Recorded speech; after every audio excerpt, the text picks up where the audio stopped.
The views from the top are always worth the hard work and skill that it takes to get you there.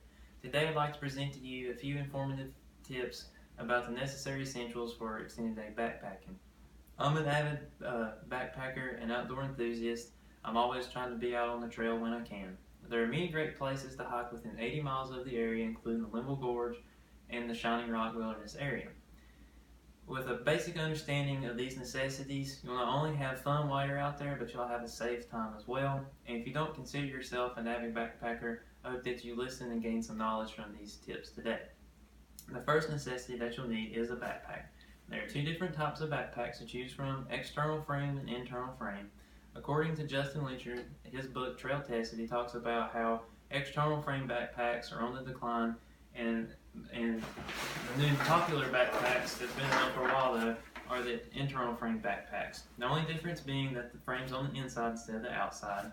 The benefits of carrying this type of backpack is the mobility. It's more streamlined than the external frame backpack. When you're walking through the woods, these backpacks don't tend to grab tree limbs and stuff as much. Now, when you find the right style backpack that you want, you need to find the right size backpack.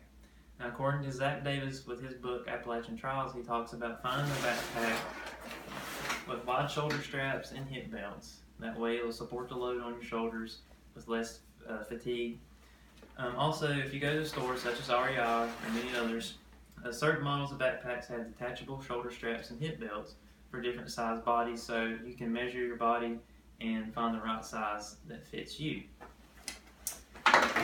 Now, moving on from backpacks, your sleep system or your shelter system is another major important necessity because that's what you'll be staying in while you're out in the woods overnight. The two most common types to choose from are hammocks and tents. And I use a hammock system. This is my hammock and my accessories that go with it. This is my tarp.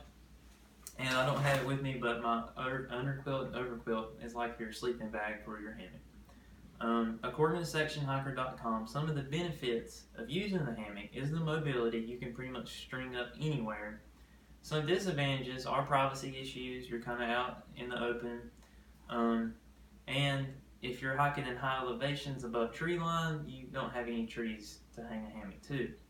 So with a tent, some benefits of using the tent are privacy, and some people just feel more secure being that they're inside an enclosure, they have a roof and walls.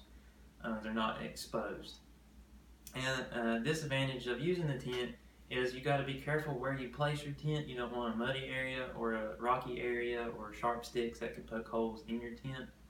So learning about this gear will help you on your right tracks to become an extended day backpacker. But learning how to pack your food is a really important necessity because that's what you'll be living off while you're out in the woods. First off, you want to plan ahead. Plan on how many days you're going to be gone, and you plan your food for each of those days. There's different types of foods you can choose from, such as the Backpacker's Pantry or Mountain House, freeze-dried meals.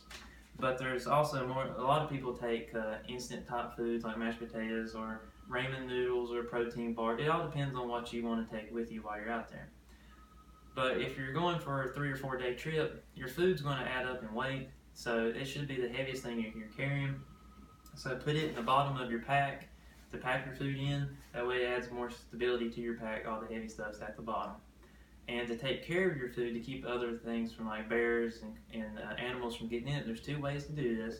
You can use a bear canister and put all your food in a big plastic jar the bear and other animals can't get into, or you can use a bear bag. Just take a bag, put your food in it, take a rope, and hang it from a tree away from your campsite so the bear can't get inside. And when it comes to getting water on the trail, always make sure before you go that you know where your water sources are. And when it comes to packing in water before you get to those sources, I try not to pack in more than 2 liters at a time just because it adds too much extra weight.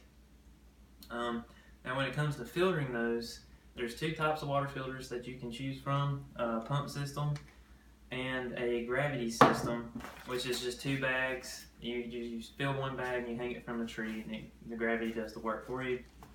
Phil and Stream did a comparison between the two, the pros and the cons. The cons being that a pump system is a lot of work, and it doesn't flow as many gallons per minute, and you have to have an Nalgene or equivalent bottle to put the water in, whereas you can filter many liters per minute with this. You let gravity do the work, it's just a lot easier. So with all that being said, I hope you're ready to turn your day hike into a 3-day adventure. But before you go, make sure you have the right pack, the sleep system that you prefer, enough food to get you through, and a good water filter. So with all that knowledge, I hope you enjoy your trip while you're out there so you can see the views from the top of the mountain as well.